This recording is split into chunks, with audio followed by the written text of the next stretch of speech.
Comment se former à la programmation neurolinguistique et au coaching? Bonjour à toutes et à tous et bienvenue dans cette vidéo très spéciale. J'ai l'honneur d'être avec monsieur Michel Wozniak. Salut Michel, comment tu vas? Salut Alex, ça va, merci. Bonjour. Alors, Michel est formateur en PNL. C'est la personne qui m'a accompagné, qui m'a aidé à devenir le meilleur coach possible. En tout cas, c'est quelqu'un qui m'a vraiment appris énormément en matière de programmation neurolinguistique, la PNL, que je qualifie souvent comme l'étude du cerveau et des émotions. Alors Michel, pour ne pas faire de petites erreurs, est-ce que tu pourrais te présenter? Parce que je sais qu'à chaque fois, moi j'ai un petit oubli. Okay. Donc tu es formateur en PNL, tu as créé un organisme de formation. Exactement, oui. Est-ce que tu peux nous raconter un petit peu ton parcours? Alors le parcours, en fait, j'ai travaillé dans l'industrie pendant pas mal d'années, pendant 13 ans en fait. Et suite en fait à une expérience de burn-out, je me suis réintéressé au fonctionnement du cerveau. Puisqu'avant j'étais dans l'intelligence artificielle, je me suis dit je vais revenir à l'intelligence humaine tout simplement, qui est beaucoup plus intéressante d'ailleurs en plus. Je m'en doute. Voilà. Donc voilà mon parcours, c'est qu'ensuite je suis allé me former auprès des meilleurs, donc auprès de Richard Bandler qui est le co-créateur de la PNL. Et je me suis formé également auprès de Tony Buzan, qui est l'inventeur des cartes mentales, du mind mapping, donc qui est l'expert mondial en termes d'apprentissage. Et du coup, aujourd'hui, qu'est-ce qu'une formation en PNL? Parce que moi, j'en ai suivi plusieurs, et il y a des différences qu'on voit. J'en ai fait une en 2012, une en 2014, j'en ai refait une en 2017 avec le docteur Richard Bandler. Est-ce que tu peux nous signifier quelle est ta vision? Est-ce que tu peux nous parler, oui, de tes formations finalement? Alors moi j'avais suivi plusieurs formations aussi avant d'aller directement à la source. J'avais suivi 4 formations différentes en PNL et à chaque fois je ressortais avec le même constat, c'est que j'avais tout un ensemble de recettes de cuisine mais je ne les utilisais pas sur moi-même parce que je trouvais que ça ne marche pas sur moi en fait. Voilà. Pourquoi? Parce que j'appliquais une recette de cuisine bêtement. J'aime beaucoup cette métaphore de la cuisine parce que, vous voyez, quand vous achetez un manuel de cuisine, vous devez respecter à la lettre ce qui est dedans. S'il vous manque un seul ingrédient, vous êtes bloqué. Par contre, l'approche de Richard Bandler, que je trouve être vraiment la plus intéressante, c'est d'apprendre la philosophie et l'art de l'approche. Et là, c'est comme la personne qui devient douée en cuisine. Une personne douée en cuisine, elle va ouvrir les placards, elle voit ce qu'il y a dedans et elle te fait une recette sur la base de ça. Et dans la PNL, c'est exactement le même principe. Une fois que tu as intégré les principes fondamentaux, eh ben, tu as besoin de rien d'autre. Tu peux en fait t'adapter à toute situation. Tu peux t'adapter à n'importe quelle personne et donc tu peux t'adapter à toi-même. Et ça devient fort parce qu'effectivement, on fonctionne tous différemment. C'est souvent plus facile de travailler avec quelqu'un d'autre parce qu'on le voit de l'extérieur, on n'est pas dans sa bulle, etc. C'est souvent plus difficile de travailler avec soi-même parce qu'on est des experts à se raconter des bobards. Avoir des fausses croyances? Avoir des fausses croyances. Et une fois qu'on est persuadé, ça ne marche pas pour moi, et ben en fait, qu'est-ce qu'on fait? On est en train de générer le fait que ça ne marche pas pour moi. Et du coup, une formation PNL, c'est combien de temps? Alors, il y a 2 niveaux dans la PNL. Là, je parle vraiment de la PNL telle qu'elle a été créée. Okay? Donc, il y a 2 niveaux. Le premier niveau, c'est le praticien. Le praticien, en fait, le but, ça va être d'apprendre un minimum de techniques, 4 à 5, on va dire, mais vraiment de les utiliser à fond. Et derrière, il s'agit de pratiquer sur soi. C'est vraiment une période après le praticien où il faut énormément travailler sur soi-même, en profiter avec les collègues également pour s'entraîner, etc. Mais on va chercher à ne pas utiliser sur des personnes externes.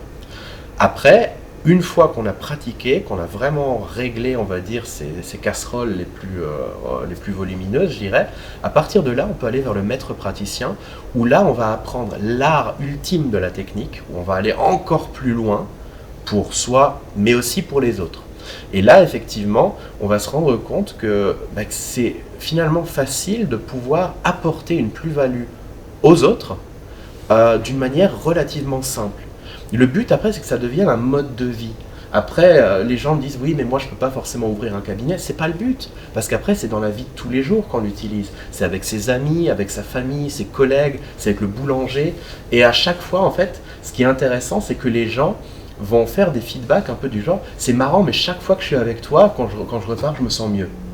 Ça, c'est vrai, on me l'a dit. Voilà, et ça, c'est quelque chose, là tu te dis c'est intégré, là c'est un outil intégré. Tu n'es pas obligé d'être dans une séance pendant 1 heure à travailler avec quelqu'un, non.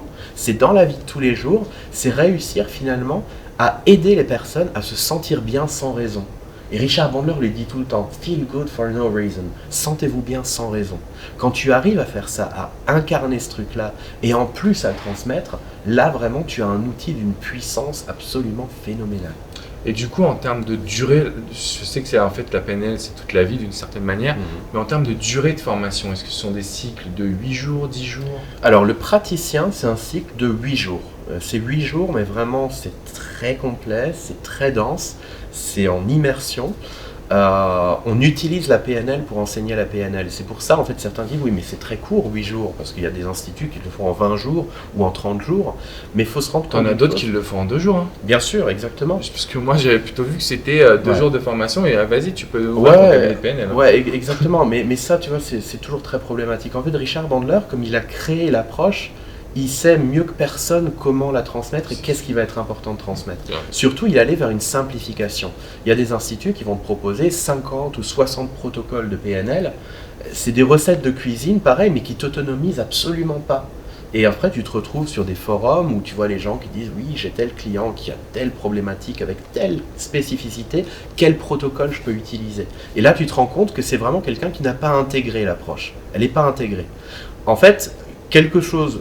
Comme ça, dit sur un forum Bandler, la personne se fait éjecter du forum, tout simplement, parce qu'elle n'a pas intégré l'approche. Donc là, ici, ça va être qu'une question d'observation et d'adaptation par rapport à la personne et par rapport à tout ce qu'elle t'amène en fait sur un plateau d'argent, quoi.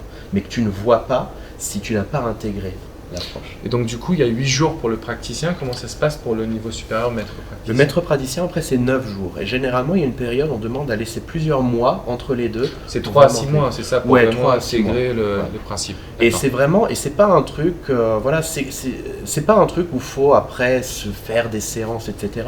Il s'agit de l'appliquer dans son quotidien. Et à chaque fois, on propose une manière de faire pour vraiment s'améliorer dans chaque niveau, dans chaque aspect de la PNL, et pour simplifier la vie en fait.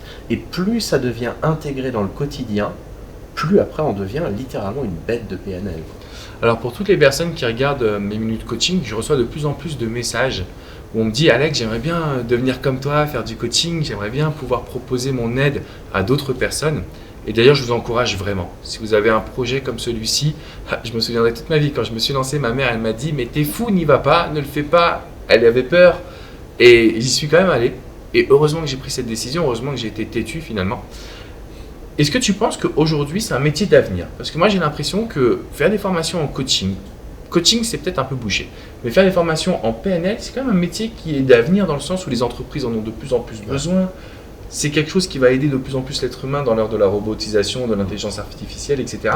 Est-ce que tu es d'accord avec moi là-dessus ou pas? Juste pour parler un petit peu de débouché finalement, de vision du métier de PNListe, entre guillemets, de coach PNL. Je dirais que c'est même beaucoup plus qu'un métier, c'est-à-dire les personnes qui vraiment font de la PNL leur métier, c'est vraiment une minorité même par rapport aux gens qui se forment. La plupart du temps, c'est des gens qui veulent apprendre à vraiment mieux communiquer, à mieux comprendre l'autre. Et surtout quand on sait que dans la communication, il y a quoi? Il y a moins de 20%, c'est le verbal, c'est les mots qu'on utilise. Et 80% c'est le reste, ça va être les attitudes, ça va être la manière de se positionner. Le ton de voix, c'est important, Richard, et j'oublie. Évidemment. Donc une fois qu'on comprend tout ça, c'est beaucoup plus qu'un métier, c'est vraiment un art de vivre en fait. Et ça peut être utile pour un cuisinier. Imagine un chef cuistot, s'il ne sait pas communiquer, il va pas obtenir l'adhésion en fait de tous les cuisiniers qui bossent pour lui. Quelqu'un qui gère une équipe, pareil, s'il ne sait pas communiquer, s'il ne sait pas observer ce que chaque personne est dans son individualité, il ne va pas pouvoir fonctionner. Et pareil, si je suis dans la situation en dessous, si je suis par exemple la personne en bas de la chaîne hiérarchique, eh ben, de la même manière, moi mon objectif ça va être quoi? Ça va être d'évoluer. Mais pour évoluer, en fait, il y a une certaine attitude. Je veux dire concrètement, si je suis le bourrin de base, c'est quasiment sûr que j'aurai pas en fait d'évolution possible. Par contre, si j'apprends à communiquer, si j'apprends effectivement à me mettre à un niveau supérieur par rapport à la position que j'ai aujourd'hui, ben là, effectivement, j'ai beaucoup plus de chances de pouvoir évoluer. Et c'est pareil dans les relations amicales, dans les relations également de couple, et c'est pour ça, je pense que tu t'es intéressé beaucoup à la PNL, puisque forcément. c'est la base, je dirais, de la communication et de la relation. Donc je dirais c'est beaucoup, beaucoup plus qu'un métier, ça doit être quelque chose qui devrait être enseigné dans les écoles, mais proprement. Mais ça va arriver. Je suis convaincu que ça va arriver parce que c'est tellement puissant en termes de changement personnel, mais aussi de manière de communiquer. Je pense que les personnes qui font de la PNL, elles ont cette aptitude à sentir l'autre, à lui apporter du bien-être. Cette fameuse phrase que tu disais qui est vraiment le fait d'apporter du bien-être sans raison principale. Ouais. Et c'est aussi ce qui ressort de mes coachings. Tu vois, on me dit souvent, mais Alex, merci, tu m'as fait un bien fou. Parce que les personnes viennent avec une problématique et que grâce à la PNL, grâce au coaching, grâce à mes propres méthodes aussi, on arrive à apporter du bien-être. Et on le voit même dans les écoles, quand tu regardes, moi en tout cas dans mon expérience scolaire, il y avait des matières que j'adorais, mais quelquefois des profs qui ne savaient pas du tout la transmettre et qui ont réussi à me dégoûter d'une matière que j'aimais. Et à l'inverse, j'ai eu un prof de bio, Monsieur Fuchs. Alors lui, c'était un passionné.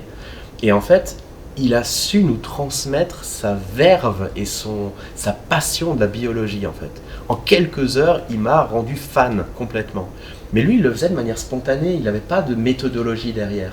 Et quand tu penses en fait qu'effectivement, en décortiquant ce qu'il a fait, c'était purement et simplement du bon sens et de la PNL, quoi, en gros, une fois que tu arrives à faire ça, eh bien, c'est beaucoup plus simple aussi de s'adapter à l'autre. C'est pour ça que beaucoup de profs s'intéressent à l'approche, parce qu'ils se rendent compte qu'ils n'arrivent pas à gérer la masse d'élèves avec surtout une diversité énorme entre les intellos de service et puis les rebelles de service. Ben, c'est pas évident en fait d'être une personne unique avec un cours à délivrer et avec des profils totalement différents. Donc ça c'est une force absolument énorme, et pour un parent notamment, avoir ça vis-à-vis de ses enfants, c'est génial. Quand tu as un enfant qui revient le soir, il n'est pas bien, il a la boule au ventre, il y a des parents, ils sont impuissants par rapport à ça. Avec la PNL, un enfant il revient avec la boule au ventre, en 2 minutes, non seulement il n'a plus la boule au ventre, mais en plus de ça, il a appris comment le faire de manière autonome. C'est un cadeau énorme pour la vie, quoi. Et je pense qu'on va terminer là-dessus parce que c'est vraiment hyper important. Si vous suivez une formation en PNL, le but c'est ça. C'est d'arriver à une vie, un quotidien qui est plus épanouissant. À réduire le stress, réduire les émotions négatives pour se concentrer sur l'essentiel, nos valeurs, nous-mêmes.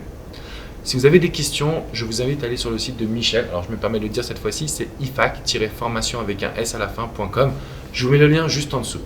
On me demande souvent, Alex, qu'est-ce qui t'a fait devenir coach? Comment tu as réussi à en arriver là où tu es aujourd'hui? Bah voilà, je me suis formé auprès des meilleurs. Vous savez, j'ai une coach vocale qui me permet d'être un peu scénique devant la caméra. J'ai Michel qui m'a formé à la PNL. J'ai aussi d'autres personnes qui m'accompagnent au quotidien parce que c'est toujours la recherche, pas de la perfection, mais de l'excellence, d'essayer de vous offrir le meilleur sur cette chaîne. Et c'est vraiment ce que j'ai envie de vous transmettre. Donc, si vous avez envie de suivre une formation en PNL et au coaching, il y a un cycle finalement aussi de coaching. Exactement. À l'Institut, donc à lifac-formation.com. N'hésitez pas à y aller, vraiment. Et puis, dites à Michel que vous venez de ma part ou de cette vidéo, de cette chaîne YouTube, comme ça, il va pouvoir vous chouchouter. Ouais. Et je pense que c'est vraiment un métier d'avenir. Donc, si aujourd'hui vous hésitez, vous êtes perdu, investissez en vous, ça vaut le coup. Si vous avez des questions, n'hésitez pas à me les poser juste en dessous dans les commentaires. Tu seras là pour y répondre? Absolument. On sera là tous les deux pour y répondre, pour vous chouchouter, vous apporter le meilleur. Et de mon côté, je vous dis à très bientôt pour une prochaine minute coaching. Ciao les amis. À bientôt.